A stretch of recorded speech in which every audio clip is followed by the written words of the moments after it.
السلام علیکم خواتین و حضرات، وقت ہوتا ہے حسب حال کا. میں ہوں آپ کا میزبان جنید سلیم. شو میں میرا ساتھ دیں گی ناجیہ بیگ اور ہم سب کو بہت عزیزی. السلام علیکم ناظرین. السلام علیکم ناظرین، آج کے شو کے حوالے سے میں گفتگو کرتا چلوں کہ آج ذرا ہم نے گفتگو تیز کرنی ہے، چونکہ جنید سلیم نے اپنے سسرال جانا ہے اور یہ بیچارہ اللہ اس کو زندگی سے تندرستی دے.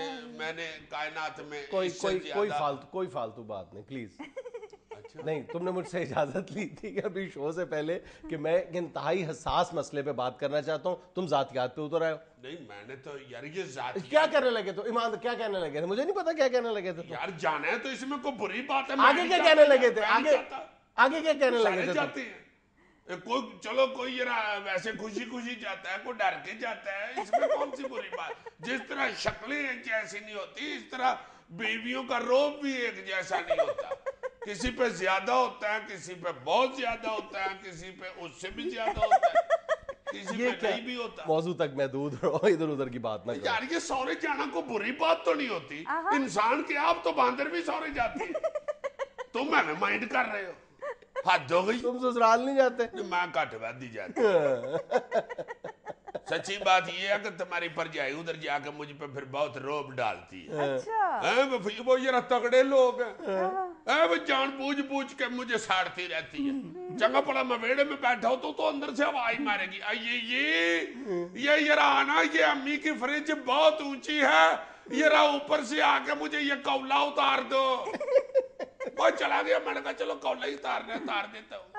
دھیان سے ذرا ڈبل ڈور فریج ہے، 2 دروازوں والی. مجھے غصہ چڑھ گیا. میں نے کہا کیوں اتنی مچھر رہی ہو؟ دوسرا دروازہ کون سا پچھلی گلی میں نکلتا ہے؟ 2 دروازے آ گئے ہیں، میں فضول ہی 2 دروازے لگوائے ہوں گے. ہمارا ایک دروازہ، ہم کون سا پھنس کے چھلا نکال دیں؟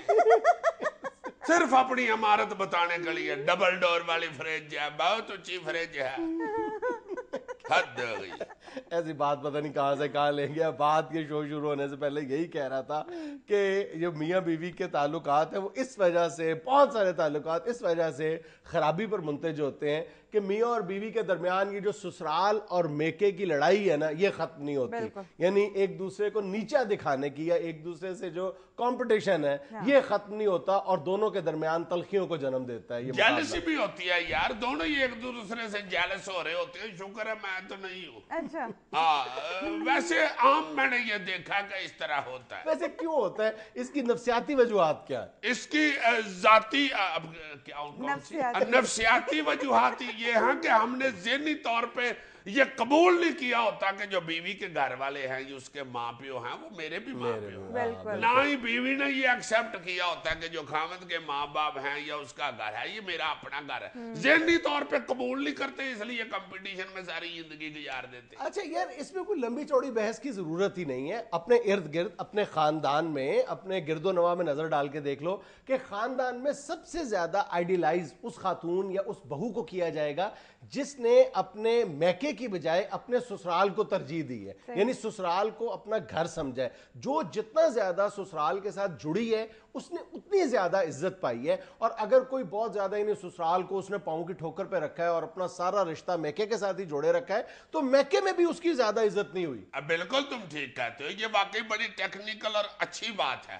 جو میں نے دیکھا بہویں یا بھابیاں جو ہوتی ہیں وہ دیوروں جیٹھوں سے چڑھتی ہیں، بھائیوں کے ساتھ لڑ پڑتی ہیں اپنے دیوروں کی وجہ سے، جیٹھوں کی وجہ سے کہ بھائی تم غلط بات کر رہے ہو، خبردار. اور اگر دیور جیٹھ کسی وقت کو غلط بات کرے بھی تو اوائڈ کر دیتی ہیں کہ خیر ہے، نہیں یہ میرا بھائی ہے. تو عزت انہی کی ہوتی ہے. ساس اور سہرا ان کو سمجھنا شروع کر دے کہ یہی میرے ماں باپ ہیں تو ان کی بڑی عزت ہوتی ہے. لیکن دوسری طرف مرد کا بھی میرا خیال ہے کہ فرض بنتا ہے کہ یہ صرف عورت پر ہی سارا وزن نہ ڈال دیا جائے کہ وہ میرے گھر والوں کو اپنا گھر والا سمجھے، بلکہ خود بھی عورت کو یہ احساس دلائے کہ تمہارے گھر والے بھی میرے گھر والے ہیں. جی. اور تھوڑا سا کیا اور کیا کریں جی؟ مرد کیا فرض ہے مرد کا؟ بڑا خوش ہوتا ہے کہ نہیں، ساتھ ہی فوراً ذرا سا بحث کر لو عورت کے حقوق پہ، فوراً کہے گا نہیں مرد کے بھی یہ فرائض ہے. نہیں تو صحیح کہہ رہے ہیں نا، مطلب آپ ساری اللہ معاف کرے، اللہ معاف کرے. اتنی ٹھنڈ میں اس کو اپنے دل کی بڑھاس نکال لینا. جی فرمائیے. اتنی ٹھنڈ میں اگر گھر کی 2-3 گھنٹے کنڈی نہ کھلے، ایمان سے کان چڑھ جاتے ہیں، برف ہو جاتے ہیں. ظاہر ہے یہ تجربہ تم سے زیادہ کون جانتا ہے. ایسی بھی کوئی بات نہیں. میرے تو قانونی 11 نمبر ہیں, یہ نہیں چڑھتے. سر ویسے میں آپ کی اس بات سے کمپلیٹلی اگری نہیں کرتی کہ لڑکی جب شادی ہو کر اپنے سسرال چلی جائے تو میکے سے بالکل ہی کٹ آف ہو جائے. نہیں, بالکل کٹ آف ہونے کی بات تو ہم نے نہیں کی, بالکل نہیں کی, بلکہ ترجیحات کی بات ہے. یہ ہمارے معاشرے کا حسن ہے, اور یہ حسن اسی صورت میں برقرار رہ سکتا ہے کہ جب عورت اپنی ترجیحات کا تعین کر لے, اور مرد بھی. جی مرد بھی فوراً فٹافٹ اسی وقت برابر کر لے. مرد کے فرائض بھی. تو عزیز صاحب مرد کے فرائض بھی ہیں نا. جی تو کرتے ہیں پورے. اب کیا کوٹھے سے چھلانگ لگا دوں؟ اس میں مائنڈ کرنے والی کیا بات ہے؟ ایمانداری سے بتاؤ کہ یہ جیلسی مردوں میں نہیں پائی جاتی. یعنی بیوی کے بہن بھائیوں سے ہر وقت کمپیریزن اپنے بہن بھائیوں کا نہیں ہم کرتے, بات پہ کرتے. وہ جیلسی نہیں ہوتی, وہ مردوں کا میس کمیونیکیشن ہوتا ہے. نہیں ویسے میں صحیح بات بتاؤں نا تو یہ بالکل ٹھیک کہہ رہا ہے. خواتین کو بھی, بیگمات کو بھی اور خامتوں کو بھی, دونوں کو یہ سوچنا چاہیے کہ یہ اس کے جو ماں باپ ہیں وہ میرے ماں باپ ہیں, جو اس کے ماں باپ ہیں وہ میرے ماں باپ ہیں, اور جو بہن بھائی ہوتے ہیں بیوی کے ہوں یا بیوی کے لیے خامد کے ہوں وہ بہن بھائی ہوتے ہیں. اپنا ہی سمجھنا چاہیے, پھر گزارا اچھا ہو سکتا ہے. اور اس پہ آگے بچوں کی جو تعلیم و تربیت ہے اس پہ بڑا اثر پڑتا ہے. بالکل صحیح. آپ کے بچے جو ہیں وہ اپنے ماموں سے, خالوں سے بھی تربیت یافتہ ہوتے ہیں, اور آپ کے چچے اور تائیوں سے بھی ہوتے ہیں. پھوپھیوں کو بھول گئے ہو تم. پھوپھیوں سے, اچھا جی پھوپھیوں سے بھی. اس لیے ضرور مجھے کہیں نہ کہیں سے کوٹ پڑوانی ہے. سیریسلی دونوں احباب کو, دونوں فیملیوں کو ایک دوسرے کی ترقی سے خوش ہونا چاہیے, ایک دوسرے کے دکھ سکھ میں شریک ہونا چاہیے, ایک دوسرے کی تکلیف کو اپنی تکلیف سمجھنا چاہیے, اور ایک دوسرے کی خوشی کو بھی اپنی خوشی سمجھنا چاہیے. اور خامدوں کو زیادہ. آپ خوش ہیں جی؟ یہاں وقت ہوتا ہے ایک چھوٹی سی کمرشل بریک کا, حاضر ہوتے ہیں چند لمحے بعد.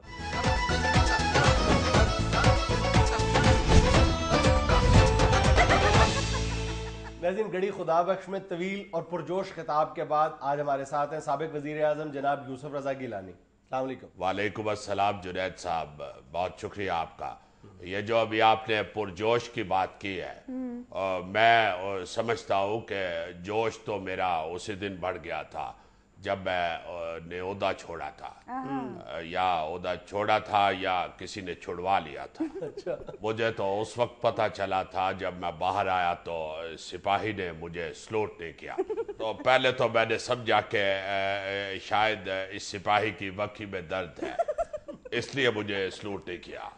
مگر جو ہی میں اپنی گاڑی کی طرف گیا ہوں تو گاڑی پہ جھنڈا بھی نہیں تھا. اچھا. تو مجھے وہم ہوا کہ یا تو میرا عہدہ چھوٹ گیا ہے یا جھنڈے کا ڈنڈا ٹوٹ گیا. تو وہم میرا یقین میں اس وقت بدلا جب مجھے اسی وقت ایک ایس ایم ایس آیا میرے محلے کے کسائی کا کہ گیلانی صاحب 1800 روپیہ بنا ہوا ہے وہ تو دے دیں. تو میں سمجھ گیا کہ یہ میں وزیر اعظم نہیں رہا جو کسائی نے یہ جرت کی. تو آپ ادھار گوشت لیتے رہے؟ نہیں جنید صاحب, میں تو ادھار کا قائل نہیں ہوں. اچھا. میں تو جتنی دیر بھی وزیر اعظم رہا ہوں میں نے دفتر کے باہر لکھ کے لگایا ہوا تھا کہ نقد بڑے شوق سے, ادھار اگلے چوک سے. اچھا. تو وہ پھر اگلے چوک میں چونکہ زرداری صاحب رہتے تھے تو انہوں نے مجھے کہا کہ یہ تختی تو اتارو, یہ اگلے چوک میں میں ہوتا ہوں. اللہ تعالیٰ کے فضل و کرم سے ہم نے عوام کی نقد خدمت کی ہے, ہم نے کبھی کسی کو ٹرخایا نہیں ہے, اور نہ ہی کسی کو یہ کہا ہے کہ تمہارا کام آج نہیں ہو سکتا کل آنا. تو یہ جو کسائی سے گوشت لینا تھا یہ اللہ کے فضل سے یہ بھی نقد لیتا رہا. اچھا. یہ جو کسائی ہے یہ خود ہی کہتا تھا کہ گیلانی صاحب کوئی گل نہیں, پیسے آ جان گے. گیلانی صاحب بات تو ہو رہی تھی آپ کی تقریر کی. یہ تقریر تو میں نے بہت عمدہ کی ہے. وہ اصل میں نے تو 2 منٹ کی تقریر بنائی ہوئی تھی. اچھا. تو میں نے سوچا تھا کہ 2-3 ہی بس معنی خیز سی باتیں کروں گا. لیکن جب میں اٹھا تقریر کے لیے تو مجھے زرداری صاحب کہنے لگے کہ گیلانی صاحب ذرا تقریر کھینچو. اچھا. چونکہ جلسے کا ٹائم جلدی نہ ختم ہو جائے. اچھا. تو اس لیے میں نے پھر تقریر بڑھائی, اسی وقت فلم دی اچھا تو وہ چونکہ سوچا تو میں نے صرف 2 منٹ کا ہوا تھا، تو اس لیے پھر میں نے تقریر لمبی کی اور اس میں ساری تفصیل بتائی کہ کراچی سے بھی جیالے آئے ہوئے ہیں اور ملتان سے بھی جیالے آئے ہوئے ہیں اور لاہور سے بھی جیالے آئے ہوئے ہیں اور جیکب آباد سے بھی جیالے آئے ہوئے ہیں اور راول پنڈی سے بھی جیالے آئے ہوئے ہیں اور یہ مظفر آباد سے بھی جیالے آئے ہوئے ہیں اور جتنے بھی مجھے شہر یاد تھے وہ سارے میں نے بتائے کیونکہ تقریر ذرا لمبی کرنی تھی۔ پھر میں نے زرداری صاحب سے اشارے میں پوچھا بھی ہے کہ ٹھیک ہے یا اور لمبی کرنی ہے، چونکہ ابھی تو میں نے ضلعوں کے نام بتائے ہیں، اگر مزید لمبی کرنی ہے تو تحصیلوں کے نام بھی بتا دیتا، اور اگر اس سے بھی لمبی کرنی ہے تو کافی محلوں کے نام بھی مجھے یاد ہے۔ اچھا گیلانی صاحب، آپ کی تقریر تو ویسے کوئی خاص نہیں تھی، معاف کیجیے گا، لیکن زرداری صاحب نے آپ کی بہت تعریف کی۔ زرداری صاحب نے میرے لیے تعریف بھی کی ہے اور غلط بات بھی کی ہے۔ انہوں نے تو بلاول سے کہا ہے کہ یہ انکل آپ کو کبھی دھوکہ نہیں دیں گے۔ ہاں نہیں، یہ جو انہوں نے دھوکہ نہ دینے والی بات کی ہے یہ تو بالکل ٹھیک کہا انہوں نے، لیکن یہ جو انہوں نے انکل کہا ہے یہ بری بات ہے۔ کیوں؟ اگر وہ بلاول کا بھائی کہتے تو مجھے خوشی ہوتی، اچھا کیونکہ بلاول کا اور میرا پاؤں کا ایک ہی نمبر ہے، بڑا قد کڈیا اس منڈے نے، اس نے یا اس نے؟ اس نے بھی اور اس نے بھی۔ اچھا گیلانی صاحب، سنا ہے کہ آپ کو پارٹی کے اندر اور پارٹی کے باہر بہت سارے اختیارات دیے جا رہے ہیں الیکشن سے پہلے؟ یہ آپ نے غلط سنا ہے، یہ افواہ ہے۔ میں سمجھتا ہوں کہ اختیارات جو ہے وہ انہوں نے مجھے کیا دینے ہیں، مجھے تو پارٹی کے اجلاس میں کرسی مل جائے تو بڑی بات ہے۔ مجھے ویسے اختیارات کا یا کرسی کا اتنا شوق بھی نہیں ہے، میں تو خدمت کرنے والا بندہ ہوں، مگر یہ جو آپ نے اختیارات کی بات کی ہے یہ غلط ہے۔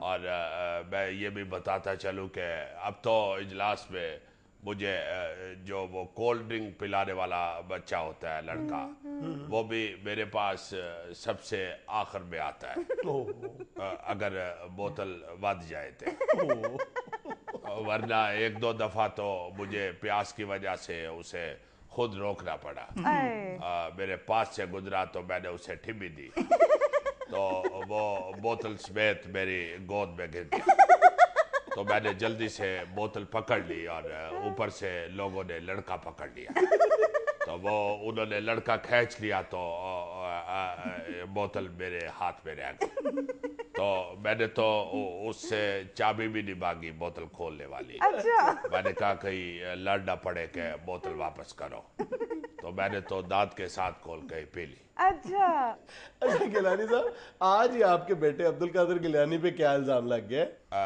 پھر کچھ کی تسو ان لڑکوں کو میں بڑا سمجھاتا ہوں کہ باز آ جاؤ، سب ہمارے خلاف ہے اس وقت، مگر یہ باز نہیں آتے عوام کی خدمت کرنے سے۔ آپ اپنے بچوں کو عوام کی خدمت کرنے سے روکتے ہیں؟ تو پھر کیا کروں جنید صاحب، آپ بھی سمجھدار ہیں، اب دیکھیں اگر یہ بچے خدمت کرتے ہیں تو اوپر سے یا میڈیا پکڑ لیتا ہے یا کورٹ پکڑ لیتی ہے، تو میں تو بار بار یہ کہتا ہوں کہ اگر عوام کی خدمت کرنا جرم ہے تو ہم لوگ کرتے رہیں گے، اگر نوکریاں دینا جرم ہے تو بار بار نوکریاں دیں گے، تو مگر یہ باز نہیں آتے، یہ پکڑ لیتے ہیں۔ تو ویسے بائی دا وے قادر پہ اب کون سا الزام لگا ہے؟ تازہ الزام یہ ہے کہ عبدالقادر گیلانی نے اپنے بی اے کے پرچے خود نہیں دیے بلکہ اس کے دوستوں نے دیے ہیں۔ میں معافی چاہتا ہوں، یہ بھی سراسر الزام ہے، کل کلاں کو وہ یہ بھی کہہ دیں گے کہ گیلانی صاحب کی جگہ پہ سانس کوئی اور لیتا ہے، تو یہ بچوں پہ الزام تراشی ہے۔ الزام تراشی کیسے ہے؟ یہ کہا گیا ہے کہ مختلف پرچوں میں مختلف ہینڈ رائٹنگ ہے۔ دیکھے یہ تو چونکہ قادر جو ہے وہ انتہائی انٹیلیجنٹ ہے. اچھا جتنے اس نے ووٹ لیے ہیں وہ آپ کو اندازہ کر سکتے ہیں کہ کتنا لائق بچہ ہے وہ. تو وہ چونکہ لکھتا بھی بہت زیادہ ہے پیپر میں تو لکھتے لکھتے اس کا ہاتھ سو جاتا ہے. اچھا تو جب دایاں ہاتھ سو جاتا ہے تو پھر بائیں ہاتھ سے لکھتا ہے. اچھا اچھا پھر بایاں سو جاتا ہے تو دائیں سے لکھتا ہے. اچھا تو ظاہر ہے کہ دائیں ہاتھ کی ہینڈ رائٹنگ اور ہوتی ہے اور بائیں ہاتھ کی اور ہوتی ہے. تو یہ جس امتحان کی آپ بات کر رہے ہیں یہ اس میں اس کے دونوں ہاتھ سو گئے تھے. اچھا تو اس لیے اس نے ایگزامینر سے کہا تھا کہ میرے ہاتھ سو گیا ذرا میں لکھاتا ہوں آپ لکھتے جائیں. اچھا تو ایگزامینر نے اس سے پوچھا بھی کہ گیلانی صاحب مرشد یہ امتحان دیتے ہوئے آپ کے دونوں ہاتھ کیسے سو گئے. تو قادر نے کہا کہ دیکھو نیند تو سولی پہ بھی آ جاتی ہے. ناظرین یہاں میں لینا ایک چھوٹا سا وقفہ, ہمارے ساتھ رہیے گا.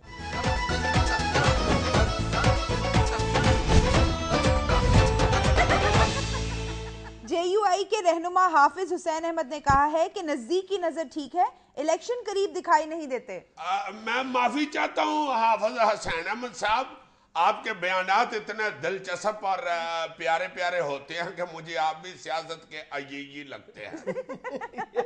صدر رفیق تارڑ کے بارے میں رفیق ہوں کسی اور کا, مجھے تارڑتا کوئی اور ہے, یہ بھی حافظ حسین احمد صاحب کا شگوفہ تھا. ہاں مجھے پتا ہے, یہ تم نے پہلے بھی بتایا تھا مجھے.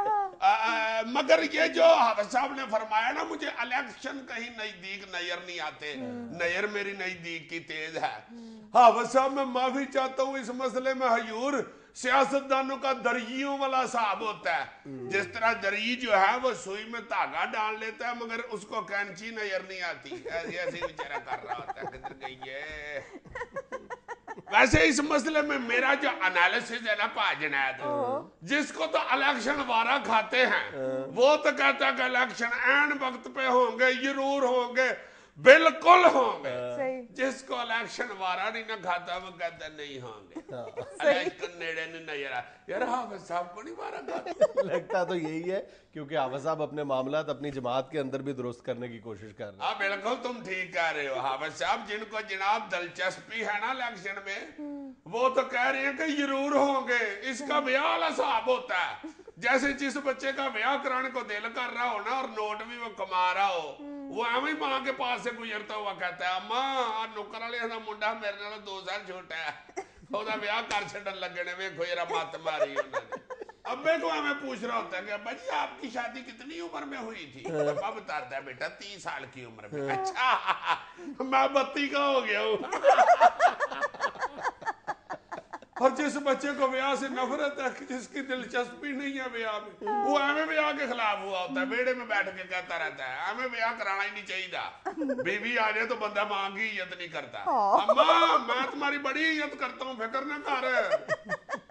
سو حافظ صاحب جناب الیکشن نزدیک آنے والے ہیں, اس کی نشانی یہ ہوتی ہے کہ ہر گلی پٹی جاتی ہے, ہر سڑک کے اوپر بجری کے ٹرک اترنے شروع ہو جاتے ہیں, لوگ کے ڈرم آنے شروع ہو جاتے ہیں.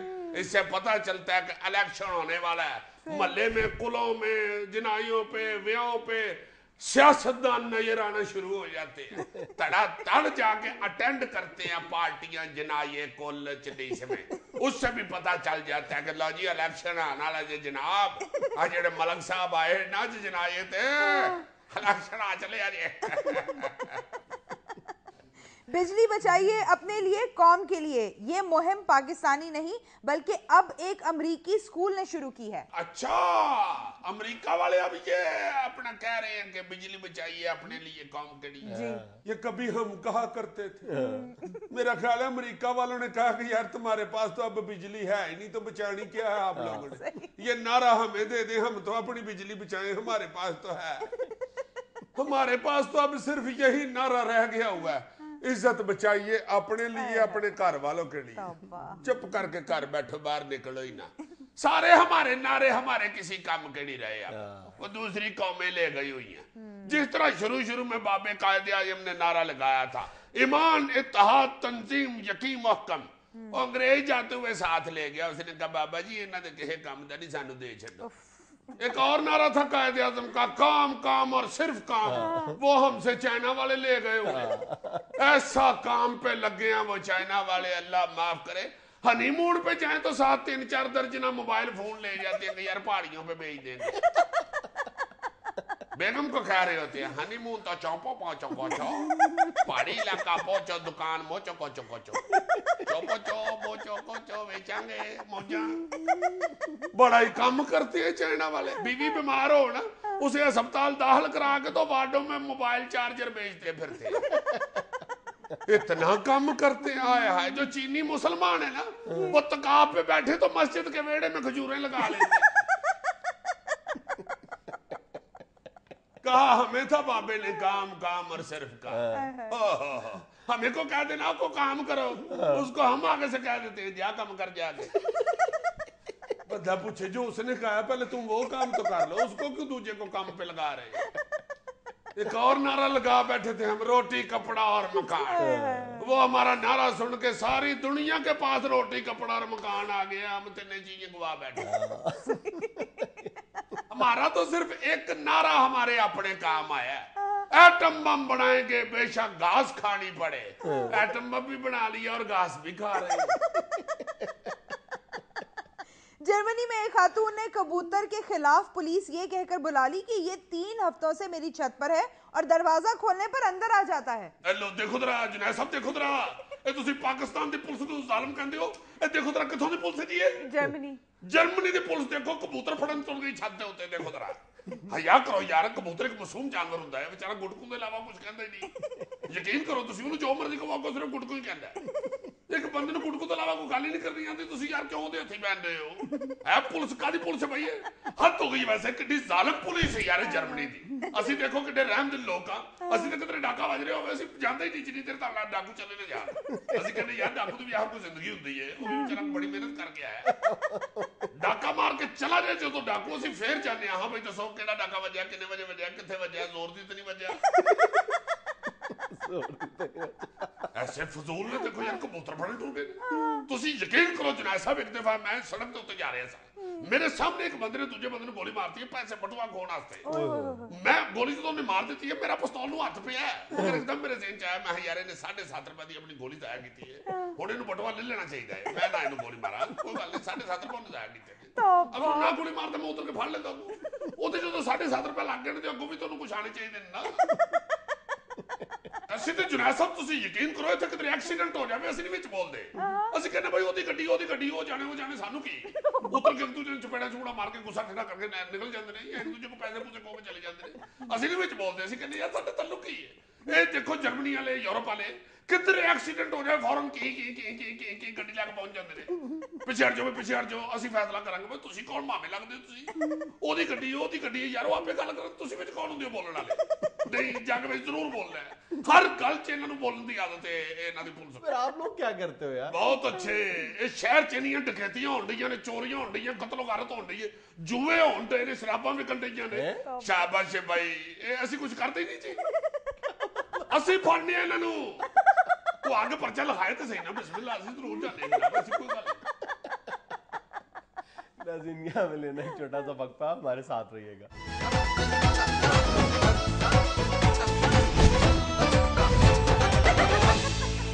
مسٹر جنید سلیم صاحب، یار یہ ہم ہر وقت بیٹھ کے روتے رہتے ہیں کہ ہمارے ملک کی بڑی بری حالت ہو گئی ہے، گورنمنٹ جو ہے وہ ککھ نہیں کر رہی، یہ نہیں ہو رہا، وہ نہیں ہو رہا، دیکھیں سڑکوں پہ کیا ہو رہا ہے، کیا لٹ مچی ہوئی ہے۔ یار میں سوچتا ہوں کہ کوئی بھی ایسا قانون جو یورپ میں، انگلینڈ میں، امریکہ میں ہے اور یہاں نہیں ہے، کوئی ایسا مسئلہ نہیں، سارے قوانین ادھر موجود ہیں، عمل تو پھر عوام نہیں کرنا ہے، تو عوام ہی بیٹھ کے گالیاں نکال رہی ہیں۔ باہر سے جو لوگ آتے ہیں نا بہت مطلب حیران ہو کر ہمیں بتاتے ہیں کہ جناب آپ کو پتہ ہے انگلستان میں اس بات کا بھی قانون ہے، امریکہ میں یہ قانون ہے، تو جب پتہ کرو تو پتہ چلتا ہے جی پاکستان کے قانون میں اس سے زیادہ وضاحت کے ساتھ یہ قانون موجود ہے۔ ہاں سختی ہے پوری ہر چیز کی، ہر مسئلے کا یہاں قانون موجود ہے، عمل نہیں ہوتا یا نہیں کروایا جاتا یہ ایک علیحدہ بات ہے۔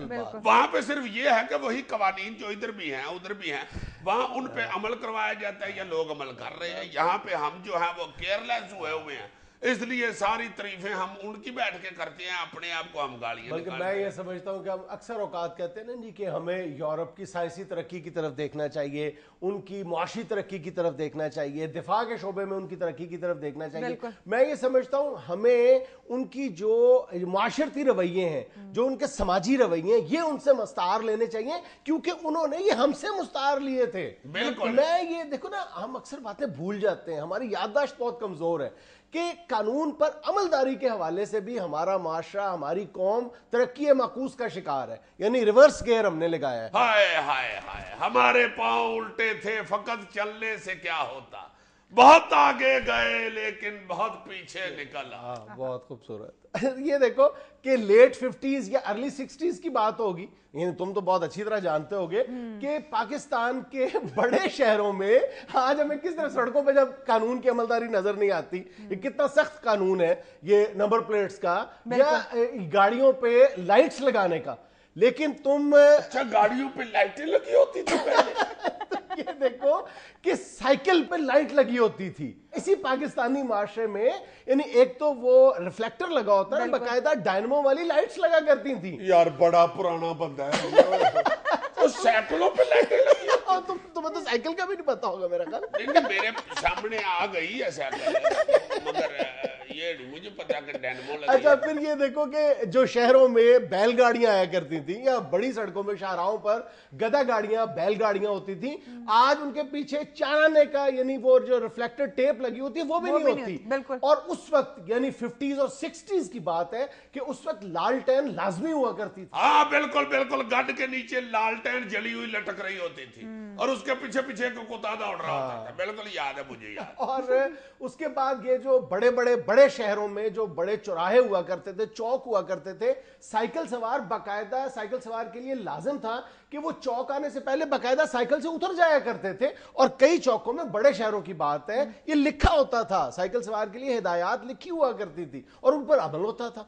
آج ہم بات پہ یعنی یورپ کی مثالیں دیتے ہیں, چھوٹی چھوٹی باتوں میں ہم اپنے معاشرے کو کیوں نہیں دیکھ لیتے؟ یار مجھے بڑی اچھی طرح یاد ہے کہ یہ گلیوں کی نکروں پہ, محلوں میں, یہ داروں میں, ہر جگہ پہ تقریباً ہر تھوڑی دیر کے بعد کوئی نہ کوئی پانی والی ٹوٹی یا نلکا ضرور نظر آتا ہے. بالکل ایسا. مسافت آتے جاتے اس میں سے پانی پی لیتے. آہستہ آہستہ وہ ٹوٹیاں خراب ہوئی, پھر اتار کے پتل بیچ دیا کسی. اور یہ دیکھو کہ اکثر بڑے شہروں میں یہ ہوا کرتا تھا کہ شام کے وقت شہروں میں چھڑکاؤ ہوا کرتا تھا. یعنی بالکل فائر بریگیڈ کی یا دوسری جو میونسپل کمیٹی کی گاڑیاں ہوا کرتی, مشکیں ہوا کرتی تھی چمڑے کی, جن میں پانی بھر کے وہ مشکیزہ ایسے لٹکا کے کندھے کے اوپر ماشکی چھڑکاؤ کرتے تھے, پودوں کو پانی دیتے تھے. راستے میں اگر کوئی کہتا تھا تو اسے پانی بھی پلا لیتے تھے. اس کو ماشکی کو بہشتی بھی کہتے تھے, کہتے تھے یہ پانی پلاتا ہے, یہ جنت میں جائے گا. اچھا قانون پر عملداری کا بہترین تصور یہ تھا, اس کا خوبصورت ترین پہلو یہ تھا کہ قانون پر عملداری جو ہے وہ کسی سزا کے ڈر کی وجہ سے نہیں ہوتی تھی, بلکہ اس احساس کے پیش نظر ہوتی تھی کہ اسی میں ہماری بہتری ہے. آج ہم جس یورپ کی مثال دیتے ہیں وہاں پر چھوٹے چھوٹے جو قوانین ہیں, جو میونسپل لاز ہیں, ان پر عمل درآمد کی ہم بات کرتے ہیں کہ بہت آسان انداز میں ان پر عمل ہو رہا ہے. اس کی بنیادی وجہ بہرحال ان کی جو ہے وہ اس قانون کو سمجھتے بھی ہیں کہ اسی میں ہماری بہتری ہے, لیکن سزا کا خوف بھی ایک بہت بڑی وجہ ہے. بہت ڈاڈا جی, وہاں پہ کوئی ایم پی جا نہیں سکتا تھا. مطلب انگلینڈ میں صرف یعنی پبلک مقامات پر تھوکنے اور گندگی پھیلانے کے الزام میں کم و بیش 7 لاکھ پاؤنڈ جرمانہ کیا گیا اور 73,000 لوگوں کے خلاف کاروائی کی گئی ہے صرف 2012 میں. بلکہ میں ڈیلی میل میں یہ بھی لکھا ہوا ہے کہ انگلستان کی جو زیادہ تر میونسپیلٹیز ہیں وہ اپنا جو صفائی کے اخراجات ہیں وہ ان جرمانوں کی رقومات سے پورے کرتی ہیں. ہاں جی, یہ یار سڑکوں کا جو توڑ پھوڑ کا انتظام اور یہ بے شمار جو لوازمات ہوتے ہیں, یہ غلط پارکنگ کرنے والے لوگوں کو ایسا جرمانہ ہوتا ہے, اللہ معافی دے. بالکل بہت سخت قوانین ہیں. اور یار ہمارے ہی دیے ہوئے قوانین ہیں, ہمارے قوانین ہیں جو وہ لوگ لے گئے ہوئے ہیں. یہ ہمسایوں کو تنگ نہ کریں, آواز اونچی نہ کریں, پولیس آ جائے گی, یہ تو ہمارے اسلام میں موجود ہے. دیکھو نا ذرا, میرا تو دل کرتا ہے کسی وقت جاؤں گوروں کے پاس, پکڑ لو گرے باندھ سے کہ واپس کرو سارے قانون, واپس کرو, return me our laws you white man. ناظرین یہاں میں لینا ایک چھوٹا سا وقفہ, حاضر ہوتے ہیں چند لمحے بعد سیاسی فلم کے ساتھ جس کے کردار ہے عمران خان اور شہباز شریف.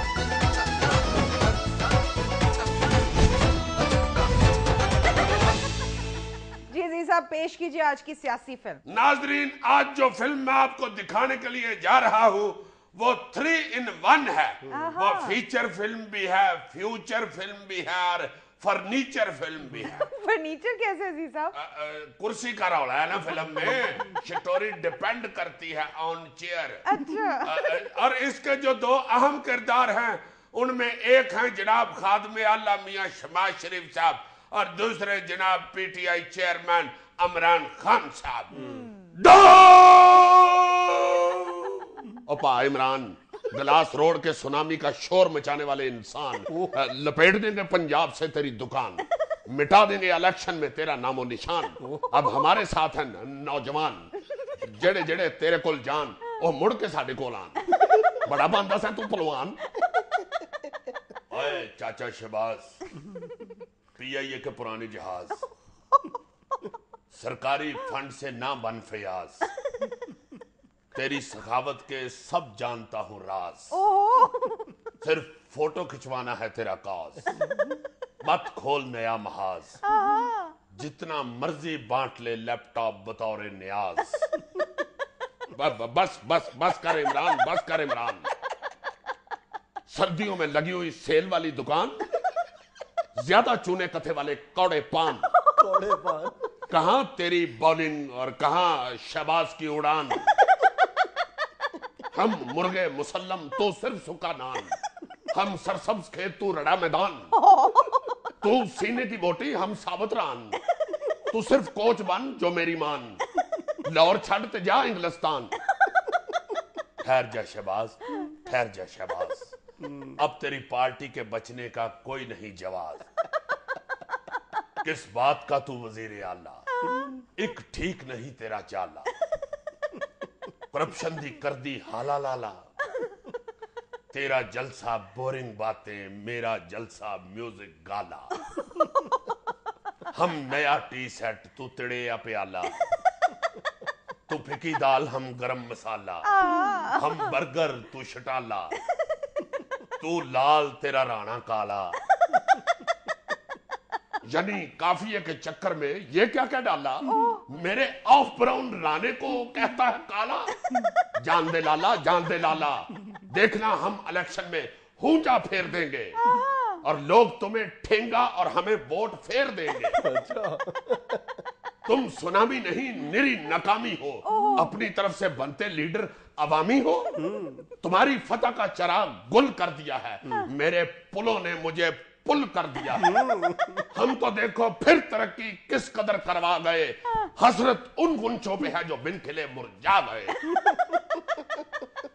ترقی کو تم نے انے کھو میں سٹ دیتا, غضب خدا کا سارا لاہور پٹ دیتا. بات تو پھر تھی کہ کرتے کام اپنی مرضی سے آپ, صرف پی ٹی آئی کے ڈر سے تم نے بانٹ دیے لیپ ٹاپ. جتنا کچھ ہو سکتا تھا کر رہے ہو فٹافٹ, جن کے پاس سائیکل بھی نہیں انہیں دے دیے ہیلمٹ. جتنا دوڑ سکتا ہے دوڑ, کرپشن تمہاری توڑو توڑ. بہت ہو گئے ہو تم چوڑ, اب ہے میرا تخت لاہور. چھڑ میری بینی نہ مروڑ, کچھ دیاں ونگاں تے نہ توڑ. کس کو کہا ہے دوڑ, اتنی لمبی لمبی نہ چھوڑ. میں کوئی دودھ پیتا بیبی نہیں, تمہیں معلوم سیاست کی الف بے بھی نہیں. کرپشن والے تو اسلام آباد میں ہیں, میرے سوٹ میں تو جیبی نہیں. الزاموں کی گنڈا فیکٹری بن گئے ہو, عمران سے گلی کے مانے یا امی بن گئے ہو. لیکن ایک بات یاد رکھ, نون لیگ نو ہرانا مشکل امی وے, ووٹاں ود گئیاں نون دیاں. جاؤ لالو جنہ لگدا ہے ٹلے امی وے, ووٹاں ود گئیاں نون دیاں. یہ تمہارا ضمنی الیکشن فلاپ شو تھا, جہاں سے 2 لاکھ ووٹ پڑے وہاں بندہ ہی کل 250 تھا. ہر کام میں میری ہی نقل کرتے ہو, تسلیم کرو تم پی ٹی آئی سے ڈرتے ہو. ایک ہی بال پہ 3 وکٹیں گراؤں گا, دیکھنا تمہیں کیسا رائے پاؤں گا. ہماری ہر بات ہی ود ہوتی ہے, الزام کی بھی کوئی حد ہوتی ہے. مجھے کون سا دوڑ کے تقریر کرتے دیکھ لیا ہے, یا ان سوئنگ کر کے مائک پھڑتے دیکھ لیا ہے.